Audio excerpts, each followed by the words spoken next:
Assalamu alaikum. During lesson, you had drew a parallel when you gave the ayat of the Quran when the shaitan asked for like postponement of punishment. Yes.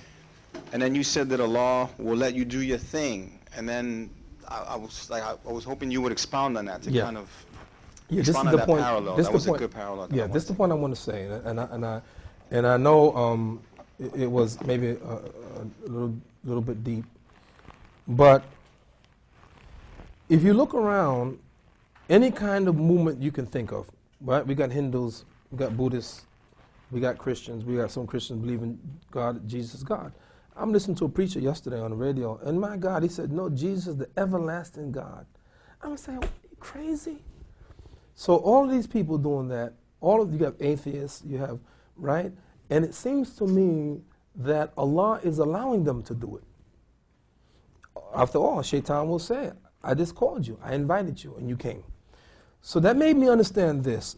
I'm not sitting here waiting, thinking that Allah is going to do for us what we're supposed to do. See, Allah's going to do whatever He's going to do. I think that if we don't do the job, He will get rid of us and do something and bring someone in our place. That's just the sunnah. And when I look at United States of America, right, when I said they are a better example of what a Khalifa is than anyone, meaning because Allah is already saying in the Quran, the angels are saying it, they're going to shed blood. So in other words, their ability to do what they want to do on the world. They'll go any country they want to go. Listen man, they drop bombs on Hiroshima and Nagasaki, kill 75,000 people in one shot. And 45,000 people in one shot. They go in a country, this our country, United States of America. They got those power, they got all this money. No one can touch them. And this is why, if you study the Quran very carefully, Allah subhanahu wa ta'ala talks about Allah putting one nation in check by another nation. You see, when Soviet Union, see people, they became overjoyed when the Soviet Union lost their power. I wasn't so overjoyed, because the one thing you can say about the Soviet Union is that they kept each other in check. The United States kept them in check. They kept the United States in check. Why? Because you had two equal powers. But with the removal of the Soviet Union, and the United States emerged as the only so-called superpower, able to do what it wants to do on the world anywhere. Do you know right now the United States have the power to bring justice to the Palestinians? It does. Absolutely. If the United States goes and bombs Iraq and responsible for 100,000 innocent people die, who's going to do anything about it? If you look at what this country is able to do, the good and the bad, powerful. But where are the Muslims that can equal that power in any way? Military power, scientific, whatever the case may be. So what I'm saying is that obviously Allah is letting it happen. That's my point. And it's not going to not happen because you don't want it to happen. It's going to stop happening when you make it stop happening. Imam Muhammad did it. He looked at the nation of Islam and said, these people are backwards. These people are misguided. I got to change them around. He didn't have to do it. He could have been about his business and said, you know what, I'm going to practice Islam later for them guys. I know how to, I'm praying toward the Qibla. I'm praying toward Mecca. I'm making my salah. He could have done that, but he came back into the nation just to bring these people, to teach these people, and dismantled it totally dismantled the nation of Islam. Why? Because he recognized that Allah subhanahu wa ta'ala put in our hand the ability to do it. Now do your job. Now we could do this, right? We can continue to ask Allah to feed the poor. 1 billion people on this earth live on less than $1 a day. Right? Now what are we going to do about it? Oh Allah. Right, make dua. To me, making dua is number one. Right? Brother said to me, he said, Siraj, you have to pray as if everything depends on Allah, and it does. But you must work as if everything depends on you, and it doesn't. That's my point.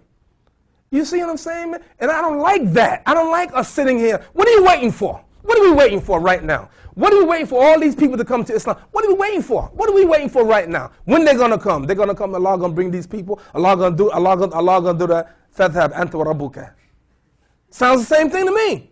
You two go fight. That's what it sounds like to me. But when I studied the Prophet, peace and blessing be upon him, and his Sahaba, they asked the question, how many ghazwa did the Prophet fight in? How many ghazwa did the Prophet fight in? Very, very few. 19, man. 19. Well, what does that mean? It's the messenger of Allah. They had to fight. He didn't say, this is the beloved of Allah. Allah could have sent the angel, okay, Prophet, you did a good job. You sit back, man. Go watch the show. It ain't about watching the show. It's about what we're going to do. That's my point. And that's the strength of the Nation of Islam. They went, man, door to door, knocking on doors, bringing the, you know what I used to do, man? On Sundays, right? They called it fishing. I tried all my best to get my best friends to come to the temple. I would pay cab fare to get them to take them to the temple. I take the bus. But if they said they want to come to the temple, I go get them. I did it every week. Because in our mind, you can't come to the temple unless you bring your fish. They call them fish. Where's your fish? But you know what we do? We go to masjid. We don't care about these people, brother. We walk over these same people. 1 block from the masjid. Come to Masjid al-Taqwa. I want you to go 1 block south. 1 block south of Masjid al-Taqwa. Southwest hand corner. There's a huge armory. You know what's in that armory? Homeless men. 1,000 homeless African-American Hispanic men. And guess who else was in there? Muslims in there. And you know what we do? We go by them every day. And sometimes your car get caught right at the light, right on the corner there, right? You on the Bedford Avenue, and I think Rogers, right? Rogers and is it Rogers and Atlantic and yeah, that's right? Atlantic and Bedford, right? And you sitting there, and you know who come by? They come the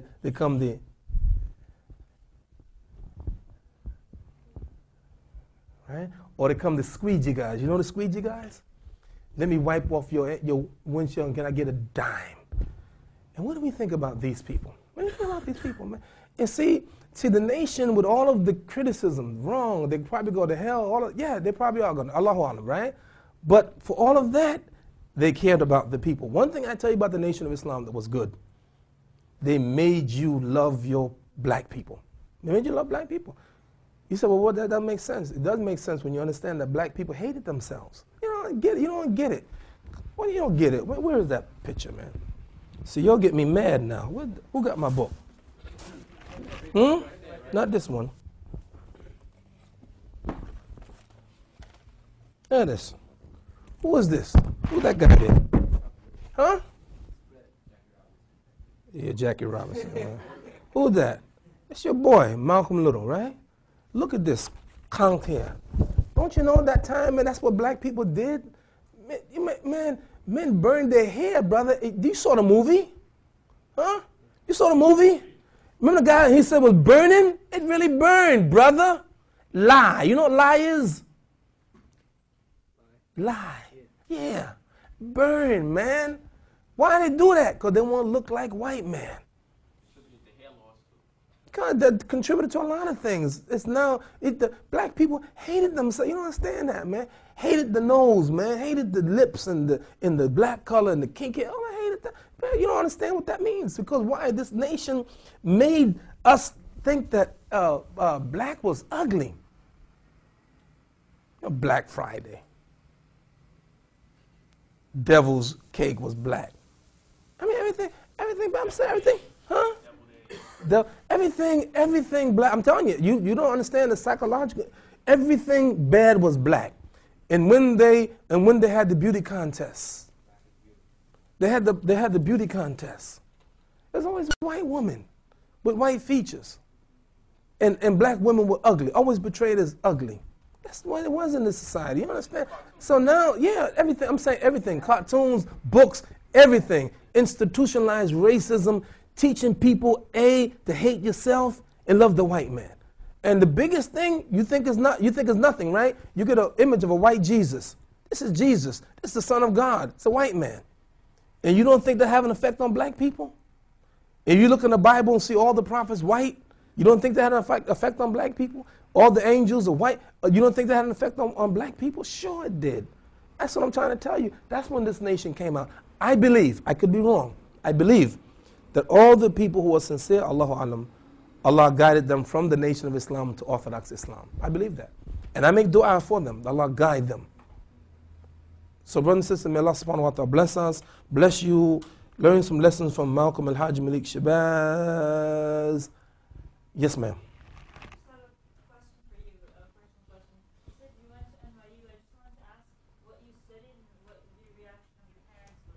A good question. Can anybody guess what I studied at NYU?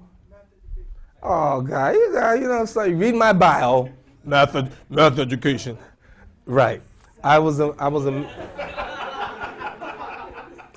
major in math education. I was going to be a math teacher. Let me tell you, who can guess what high school I went to?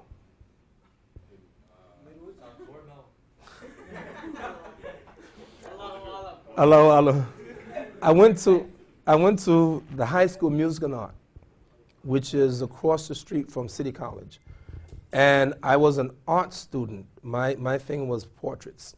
You couldn't come to my house unless I painted your portrait. Oil color, watercolor, charcoal, every kind of medium. And so when I went to college, my first semester I majored in art and minored in math, and then I switched it and majored in math and minored in art. When I became a Muslim, I found out that I couldn't make portraits. And Allah is my witness, I had portfolios of work, and I just threw them away one day. Just threw them away. Because the Prophet said that we can't do it. I did it, I threw it away. That was my, inshallah, I ask Allah subhanahu wa ta'ala bless me for that, for him. So when I joined the Nation of Islam,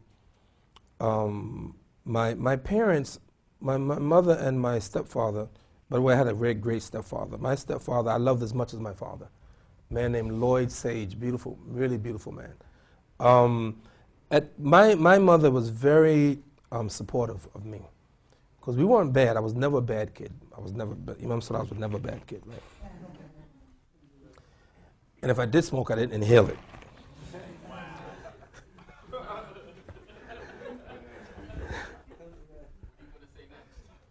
And because I wasn't a bad child, you know, me and my brother was fairly intelligent.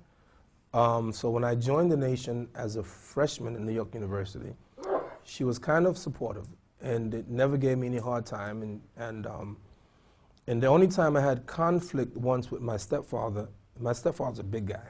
He used to be a boxer, by the way. He was a big guy, man. And I never had any conflict with him ever, except for this one day I remember. And I was telling him, it was a Sunday, and something about pork. You're still eating that devil's food, like the pork, right? And he said something about you all your life you ate pork. I said, well, I'm not eating pork anymore. And then he gave me kind of look, right? And I looked back at him, like defiant. What? And he looked at me. He said, yeah.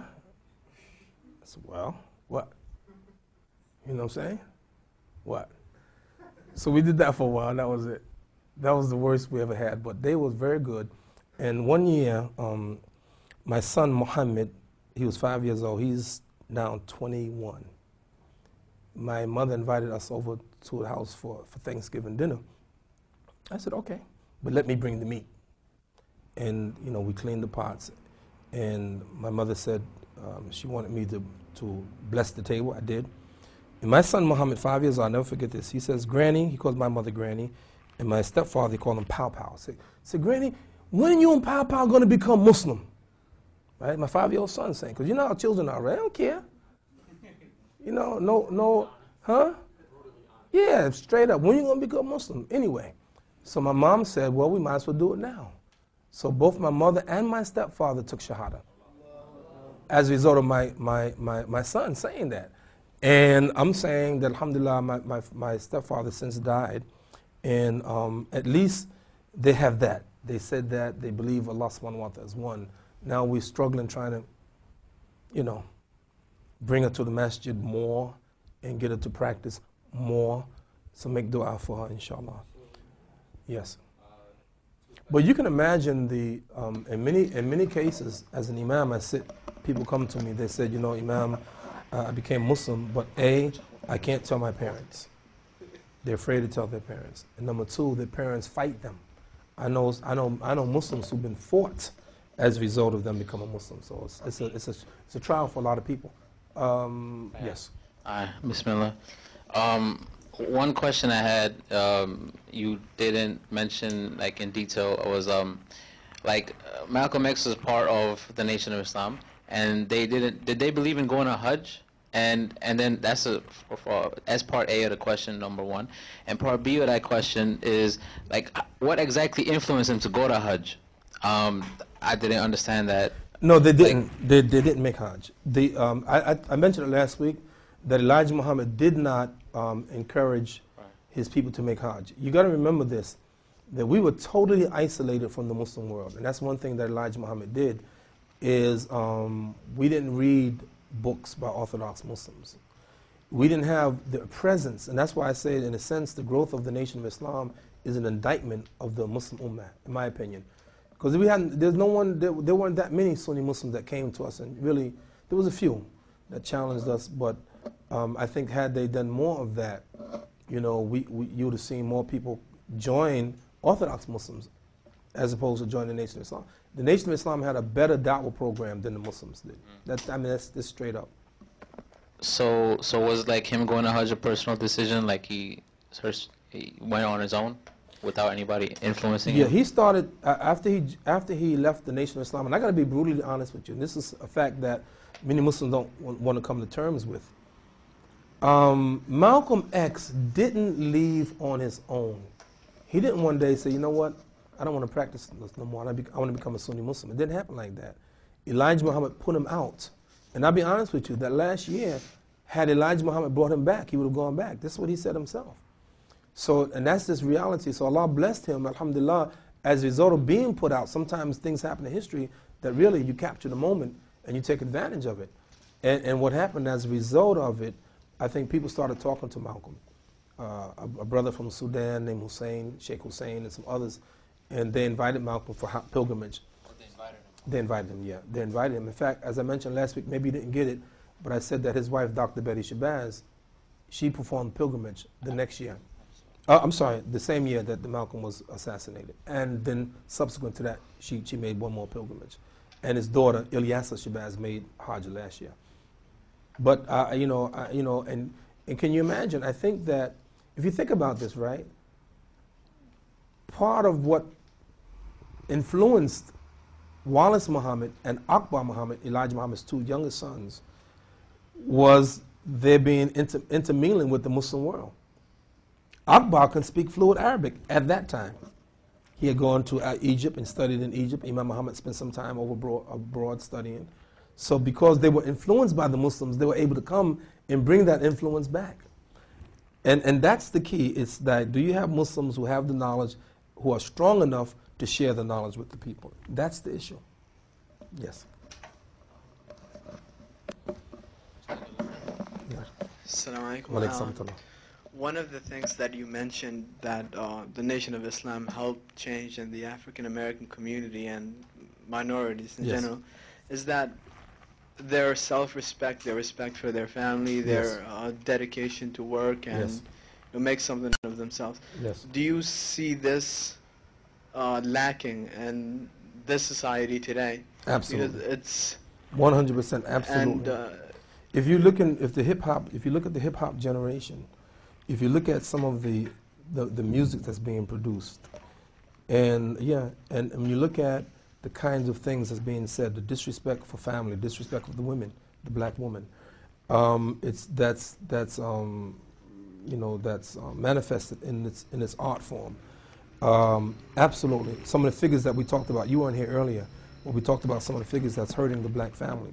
Talk about black men in prison, black people being unemployed and underemployed, and all the kind of racism that still exists. And we got some major problems. And I think that we have to find a way with the truth to do two things. Number one, to always never forget our mission. You see, because you start looking at, because Tyler, I want to ask you a question. Why do you think Malcolm formulated, after formulating the Muslim Mosque Incorporated, why did he formulate the organization Afro-American Unity? What was the purpose of that? Why? But why do you want to separate it? That's a good question. We're in the spot to bring. I guess I'm thinking to bring in more people, to bring in the religious body, and also to bring in those who he had an effect on also. Exactly. He thought that the Nation of Islam. But one thing you'll say about the Nation of Islam, they were very, very, very strict. The moral code was strict. I'll give you an example. I'll be honest with you. The first time I went to Mecca, the thing that surprised me more than anything else is the number of Muslims smoking cigarettes. I was shocked. I couldn't believe it. I was on a bus. I was so naive. I was on a bus, right, and people smoking. I said, "What are you doing smoking? This is Mecca. What you doing, man?" I was like in their face. They said, "We're going to call the police." I said, "You call the police if you wanna." They stopped the bus, man. Called the policeman, and they chilled me out, man. But I was shocked, because in the Nation of Islam, you couldn't smoke cigarettes. If you got caught smoking a cigarette, you'd be put out the temple. Yeah, word, man. Serious. They were very, very strict. We are the Muslims here. We like, man. I'm driving down Jeddah, man, and these guys smoking. I don't know what the heck they smoking, man. That big old man. Shh. I don't know what they smoking. Oh yeah, you like what? You don't know what they smoking. I'll say it again. You don't know what they smoking, bro. I know one thing is undeniable. When I look at them eyes, I know what's going on, and I know what time it is. So what my point is that the same ills of the society that existed then exist now, and we got to do something. One thing I think was interesting is Minister Farrakhan's Million Man March was an attempt to do that. I just think that, in my own opinion, the effort was squandered because of lack of real follow-up, in my own opinion. But I think that it can be done again. And I will talk to him. By the way, Minister Farrakhan, I don't know if I told you, last week had a 12-hour operation. Did I tell you that? Yeah, I told you. And he's doing better. I spoke to his top assistant today and said he's doing much better. And my prayer is Allah will guide him, because that man, if he got it, a whole lot of other people are going to get it, inshallah. So yes, to answer your question, I think that some of those sick illnesses still exist.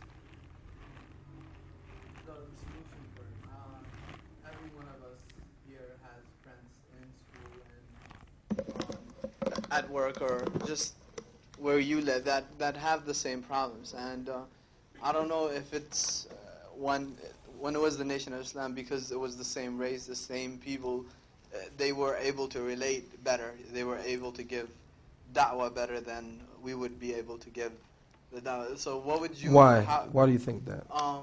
Just because they have the same background, they have the same problems, they have the same, and they went through the whole thing. And you're probably right. You're probably right, but I will say this. I think the real issue is this. I mentioned it last week. Is one of heart and courage. You see, because I interact with white people all the time, Hispanics, easily. I mean, I put my hand around a white person and say, "Yo, what's happening? How you doing?" I'm serious. I talk because I'm regular. We're not regular. We're so, what I'm saying? We're so far away that I don't think we would even put our arm around. I do that all the time. Listen, I go into a crowd of African Americans. I don't know any of them. I put my arm around their neck, man. It's like I do with my young brother here. I'm serious. I put my arm around their neck and say, "What's happening, man? How you doing, brother?" And it's a certain kind of confidence. And maybe I got that from the nation. I'm not sure. Maybe I did. And I think that if we would stop being so timid, we would get better results. Okay, maybe we didn't have the same upbringing. Okay, but I don't think that may be part of it. But I don't think that's all of the issue. I think it's that, and they sense from us that we ain't real. We're not real. You know what I'm saying? We're so, I can't put my finger on it, man. We're just so, soft, yeah, sleep, yeah, all of that, man. But shy, yeah. But passive, yeah. But the other thing is, you know what I sense? You know what I sense? I sense that we don't really care. That's the key. And you know, I've seen, let me tell you why I say that. I've seen white missionaries go to the darkest part of Africa and be successful. They do. Why? Because they make effort. They go and they have something. They got a message that's burning and they want to share this message. There was a time, man, they had white folks coming in the neighborhood, man, and it was not uncommon. Groups of white people. Musa, did you know that? Did you ever see that? Groups of white people, Bibles coming into the black community, teaching, you know what I'm saying? Inviting them to their, inviting them to their way. So I think, and I don't want to excuse it, because I think that we can do much better. They're not, absolutely not ashamed. Well, if they are afraid, they don't show it. But brothers and sisters, listen, thank you very much. Thanks for coming. Yes, sir. Yes. Give him the mic. Oh, you got this. I just want to say, like, for example, I was on the train today, right? And, you know, like, when we hear lectures and stuff, we get really motivated and stuff. But then when we get on the train, we see all these people, like, you know, whoever they may be, like white, black, whatever. But as long as we see someone non-Muslim, we have this, like, we feel as if we're in a strange environment, like, especially with giving dawah, right? So, I mean... You have to pick and choose your time and place. Every place is not a place for dawah. And for instance, if I go on a train, I'm not going to do what I see some people do.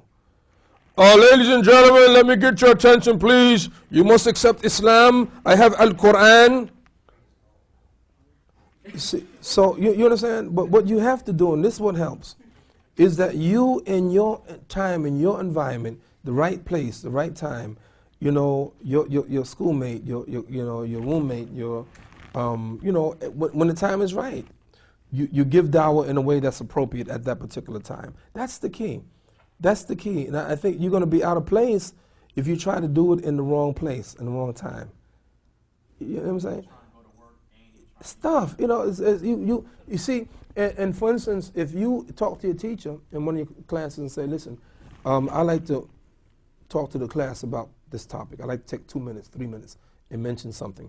Now that's the right environment. You're there, you got a classroom there, but you're dealing with a particular topic. And you know, dawah is seizing the opportunity. And I'm convinced that every day probably you get 2 legitimate times to do dawah. I'll give you an example. And I was on a plane once, right? And I was on my way coming from Washington to New York City, right? Now, and I had my laptop, right? And I was, right? Now, the guy, I was sitting on the aisle seat, there's a 2-seater. And the guy to my left, my right, I saw him looking, you know, at my computer while I was typing, right? Now, I don't like people looking, you know, me. If I'm reading my book, don't you look, right? I'm like that, right? So, and same thing with my computer, like, what you looking at? I'm like that, man. What you looking at, right? So I saw him looking, so that day I did something different. I turned it toward him and started writing about Islam.